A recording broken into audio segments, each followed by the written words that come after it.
Hi, I'm Stephanie Shelton, and this is episode 12 of Conversations on Health, How We Get There.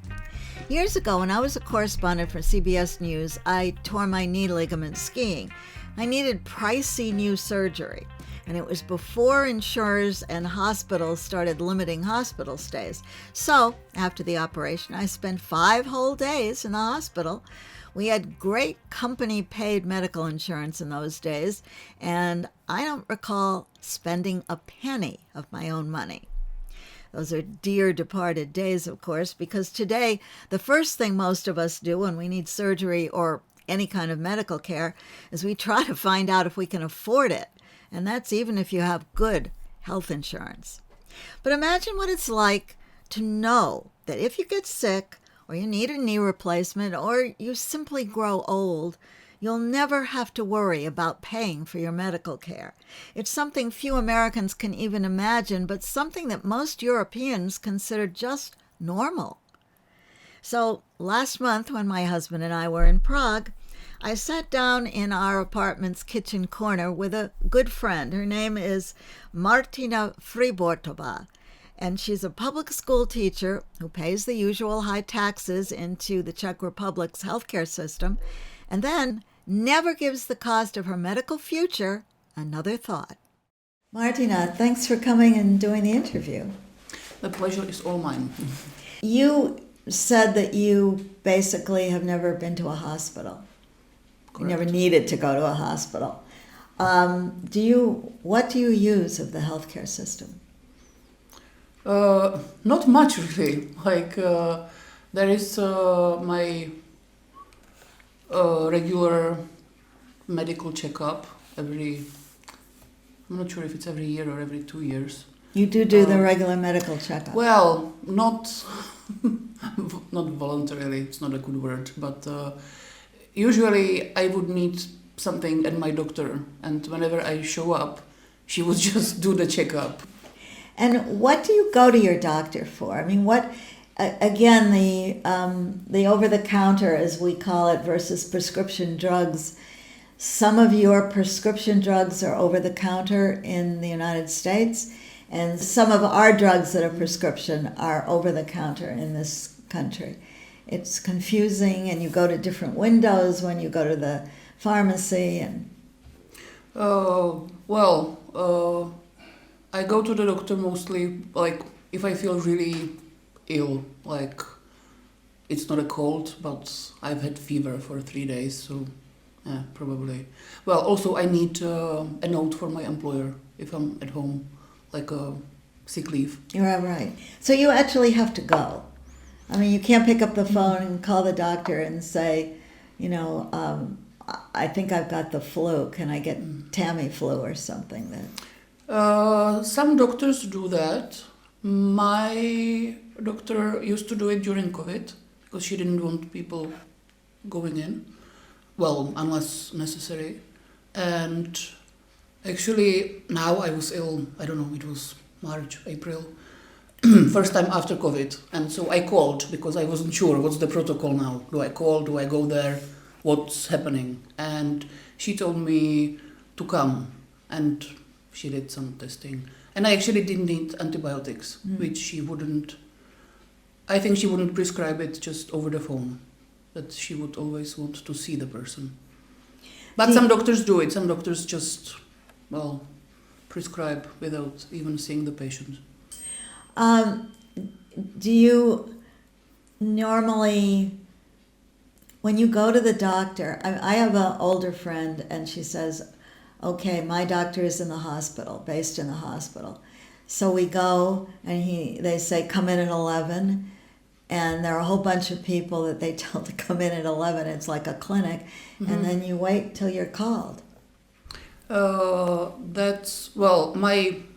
GP, do you know the word GP? Yes, general practitioner. We call it also. Okay. So she doesn't do appointments and stuff. You just first comes, first served, and yeah. So it's sometimes I would wait 15 minutes, sometimes 1 hour.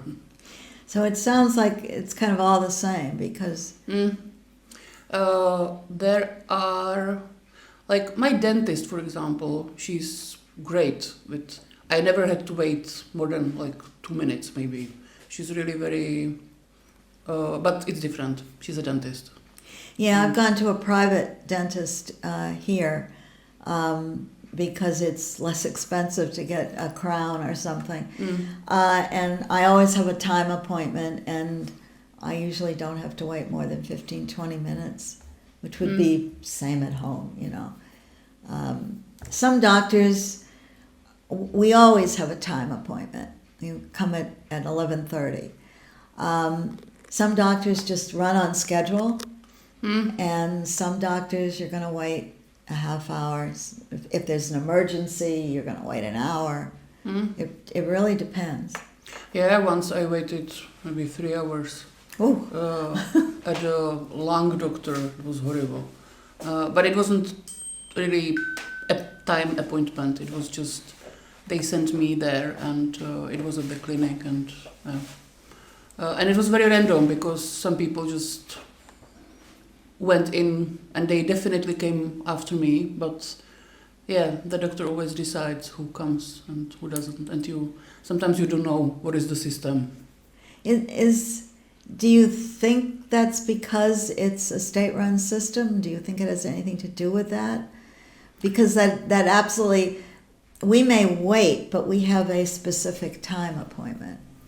Probably. I think a lot of hospitals and clinics really just still do it looks old school in there, and some of the doctors are really old school, and yeah, it's just, this is how it's always been done, so this is how we do it, and there is no need for any modernization or improvement of the services, and people kind of accept it, and they just sit there for hours, and because that's how it's always been done.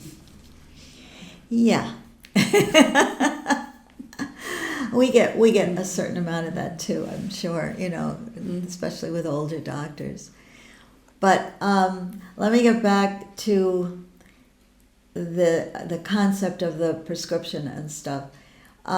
So if you need a prescription for something, you almost always have to go to your doctor, get a piece of paper, and then take it to the pharmacy. Now they do electronic prescriptions, They do. Which is, which helps a lot. Like for, I don't know, medication, I don't need anything, but for any medication that you need regularly, you don't have to go there actually. You can just call, and they would, they send you an SMS. And you just show it at the pharmacy, and SMS being what we would call a text message. Yeah. The other thing that I do not understand about, it's not just this country. I was talking to somebody who's using the Dutch system, and they also have the insurance companies. Now, in our country, an insurance company is a mostly for-profit, publicly traded, large company, an insurance company, and they decide whether they're going to pay for a procedure or a drug.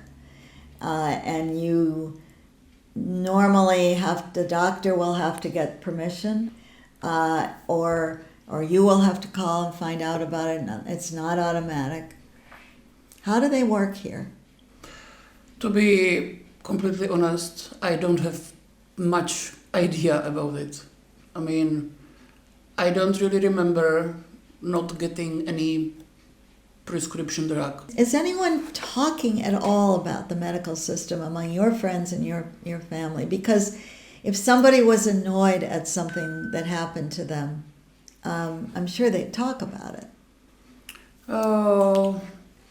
Well, little, I wouldn't say like general dissatisfaction with the system, but just some random unhappy situations, or situations when something was messed up. Like my mother had a surgery on her carpal tunnels, I guess, I'm not sure. a few years ago, and it wasn't great, and she cannot move one of her fingers ever since. And they told her it's normal after the surgery and that she needs to have the physiotherapy, blah, blah, blah. Well, it's been 2 years and there is no improvement. So, and so things like that, like something like this happens. Still, I wouldn't say she's completely dissatisfied with the system. So these things happen. I'm pretty sure it does happen that somebody couldn't really get the treatment. I know there are problems with getting a specialist, for example, because there are not so many and there are long waiting times for getting an appointment, things like that. So it's not perfect, like it's far from perfect. If you got into a medical situation where you couldn't get the drugs that you knew you should get for this illness, or you couldn't get the procedure that you felt you should have, or you just weren't sure you were going to get a doctor with the right expertise, would you ever consider going into the private system? Probably. Like, I never needed that, but sure. Like, if it's here and I could afford it, I'm not really sure how big the difference is, then probably yes. Like, dentists are, at the moment, like most of them are, well, even if they say they are not private, they are. You pay basically for everything. It's just, if it's completely private doctor, you pay way more than if it's less private doctor. Well, the dental clinic that I went to, it was it's strange because I never found another foreigner there. They were always Czechs, and some of them were children, parents with kids and teenagers, and some of them were just people coming in for normal dental stuff. And apparently your insurance will pay what it would pay normally to a dentist within the system, and then you'd pay the rest. So it's not like they wouldn't pay anything. It's true. Like, I think the regular checkups are covered by the insurance, and some basic actions, but really, like, if you really need something done, you pay for it. And yes, I think now most people, because there is a shortage of dentists in general, so people just go wherever they would take them. And if your teeth hurt, you really pay all the money in the world to make it stop. True, absolutely true.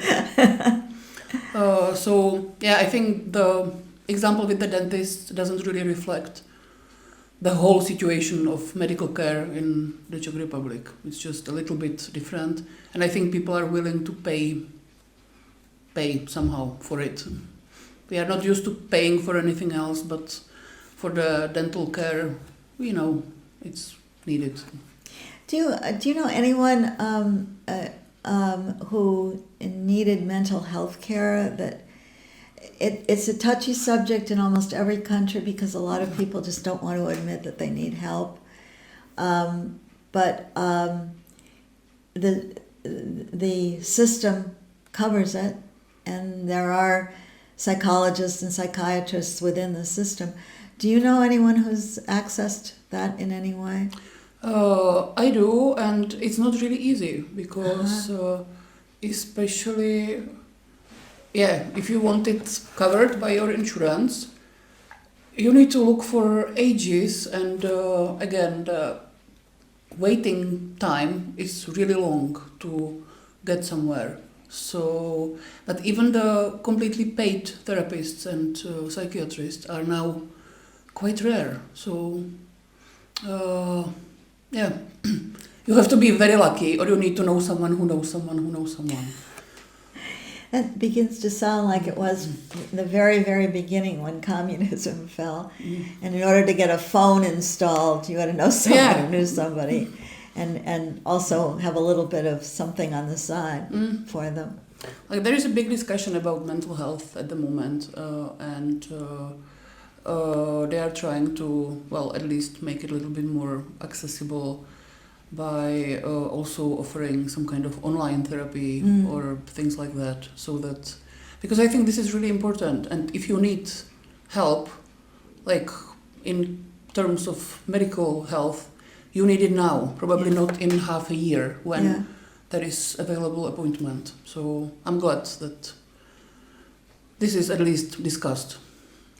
Yeah, I think we all have kind of similar problems. There's a sense that after COVID, it's like there's a tear in the fabric of normal life that has not been repaired for many people. Yeah, and I think a lot of people kind of, well, realize they might need some help. Yeah. And so, well, it's good. And it's not such a taboo. Like 10 years ago, nobody would talk about it, or you wouldn't hear about it on the news or something. That so it's quite good that this is changing. I know you're a primary school teacher, but little kids have problems too. Do you ever encounter anything like that? They do, because and COVID didn't help. It was just very, and I mean, it wasn't easy for us, but we can manage. But when you are 10 years old and you spend 2 years at home, it's horrible. Yeah. Really. Yeah. And so, well, we kind of monitor the situation at school. Our school has a school psychologist. Really? Yeah, she's. Most schools have these days now. Like actually at the school, not going between schools? Well, she's part-time. She's there like 2 days a week, but well, still. So she's there for us teachers and also for the kids, and we can consult whatever we need with her. And she has children, like sessions with children also. Wow, So, that's great. yeah, I think it would be better if she could be there like full time and all this, but we are happy for at least like every little helps. Yeah, sure. That's. I'm not sure we have that. I'm sure maybe some schools do, but I'm not sure what we consider the public schools do. As your school is.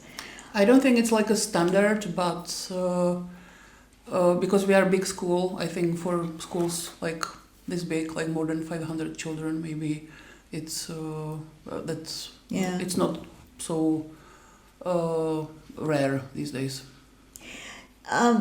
Getting back to this business of being afraid of not having the money to pay for medical care, it isn't something that any of you apparently really worry about. Do you get stories here, or do you have a sense you have American friends, that life is not so good in that respect for us? I know, it's horrible. Like, yes, it's what we know from you, from other friends, from movies. And I think it would be very difficult for us to get used to this system.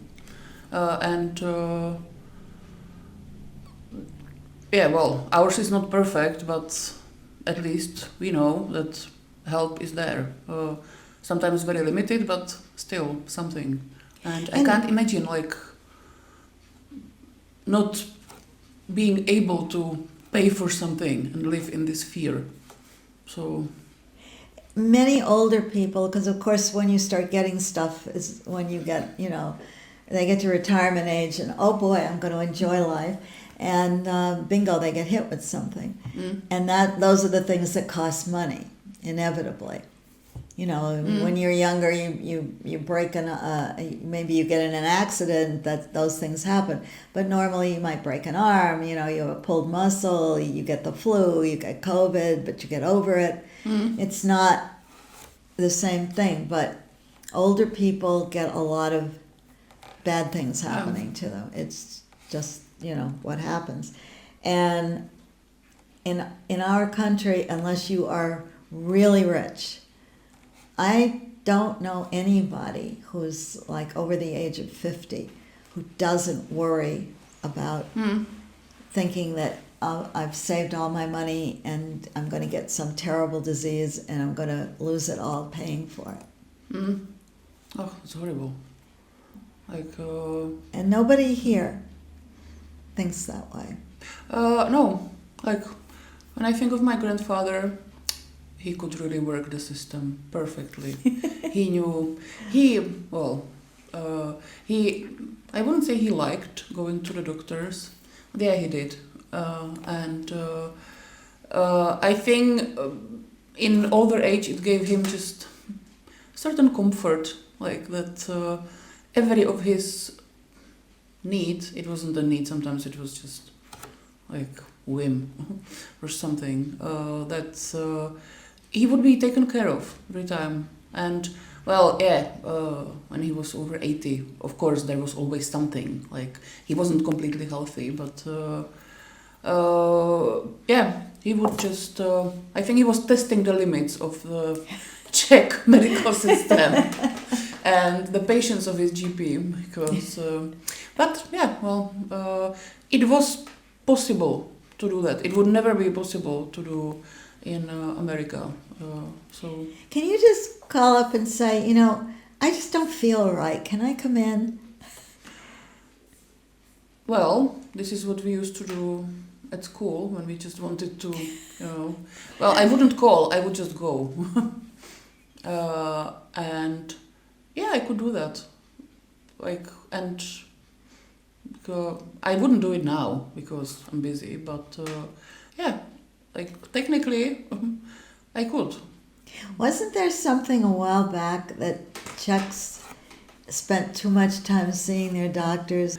There was a copay for a while, and I think it actually helped the overload of the offices, but now it's back to Same not problems. paying anything. Typically, how long do you get to spend with your doctor? I mean, is it, in our country, the insurance companies want the doctors to kind of spit out the patients. 15 minutes and that's it, out the door. I would say it's probably something like that. It's not a long time. Unless it's something really specific, but I don't really have any specific issues. So it's mostly just finding out what's wrong, checking you up, and then a lot of the work is done by the nurse, that she does stuff like she does the blood pressure and all. and also some kind of paperwork. So the system is somehow designed so that you don't spend so much time with the doctor. Also, it depends on the doctor. Some doctors just take their time, and everything takes longer, and it depends. Do you get to pick your doctor, or are you kind of assigned a doctor? You can pick, does somebody say, here you'd go to your friends and you'd say, I need a specific kind of doctor, I need, I need a new GP because my old doctor is retiring. And then you look for the recommendations. You don't just walk in and say, I need a doctor. You could, you are, in terms of GP, you kind of, I think if you called your health insurance company, they would just assign you one but it would be just the nearest person near you. I was lucky because my GP is actually very near me at the clinic, but she was recommended by somebody, and they said she's good, and she's really good. And she wouldn't take me because she was full. She had full capacity, but when I told her I live in the area, she said okay. So, and with the specialists, you can choose. it's not really, there is no obligation to, and if they send you, for example, to some examination, it doesn't say any specific doctor. You can, like, if you need, I don't know, cardiology examination, you can choose any cardiologist in the country. So, Even though there are, 9 insurance companies and they don't all cover everything? Or every hospital, for example?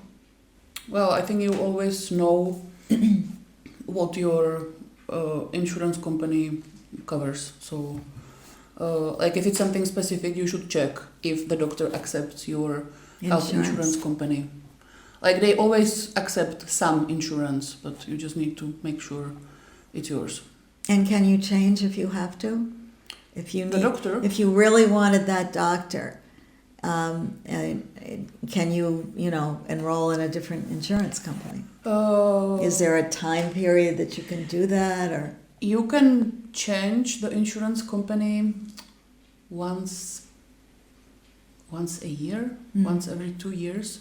Like, you can't do it every month, but there is some time period, and I'm not sure. I think it's once a year.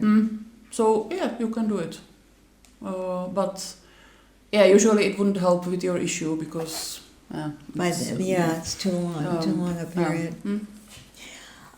Okay, just to kind of sum this up and look ahead, I think every healthcare system, no matter what it is, private, public, is struggling with costs, because even if these are common illnesses or common problems, the newer drugs, the newer procedures, the robotic procedures for joint replacement, and I mean, you can have every joint in your body replaced now if you want to.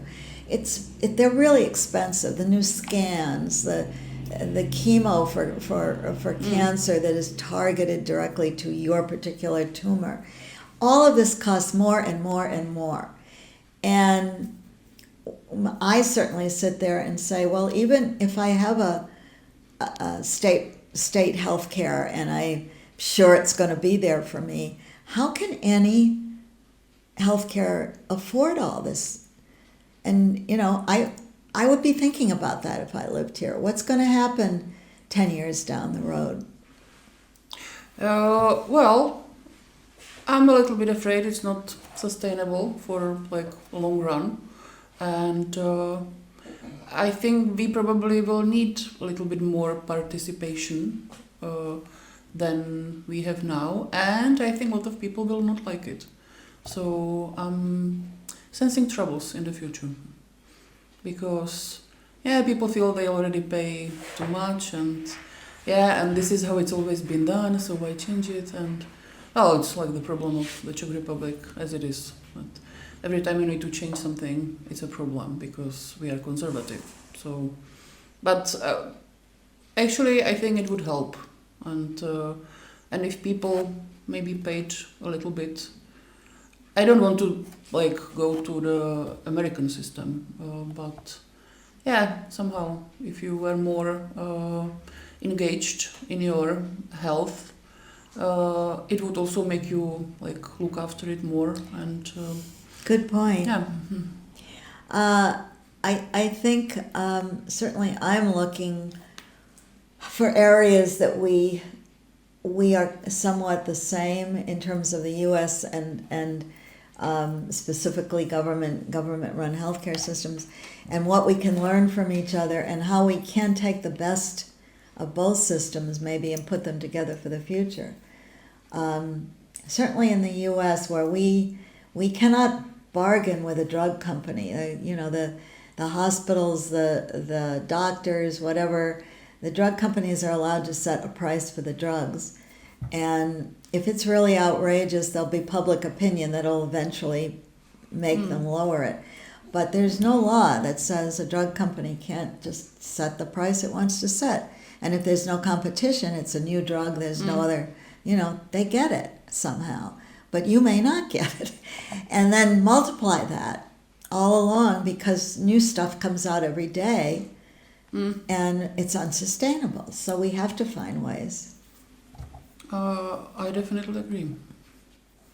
All right, I think it's a good place to end the interview. Thanks a lot, Martina. You're very welcome. Martina Frybortova is a public school teacher in Prague, which is the capital city of the Czech Republic. In our next episode, you'll meet an American friend who currently lives in Germany, but she's lived in Prague, Paris, and of course the U.S. Gina has a chronic illness, so she's really good at comparing the healthcare systems. They're all state-run, of course, except ours here in the U.S. I think you'll find her insights very helpful. I schedule one new podcast a month, so look for the next one in September. The drop day is usually the third Tuesday of the month. Updates wherever you get your podcasts. I'd really appreciate it if you'd subscribe and, of course, share. We're on Apple, Google, Spotify, TuneIn, iHeart, Podchaser, and my host platform, the Podbean app.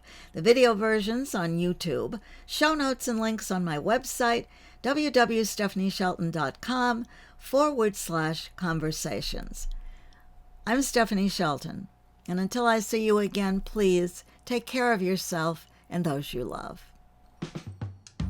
Conversations on Health, How We Get There is produced and edited by Frank Harold. Research assistance from Dr. Richard Saltman, Professor Emeritus of Health Policy and Management, Rollins School of Public Health at Emory University in Atlanta.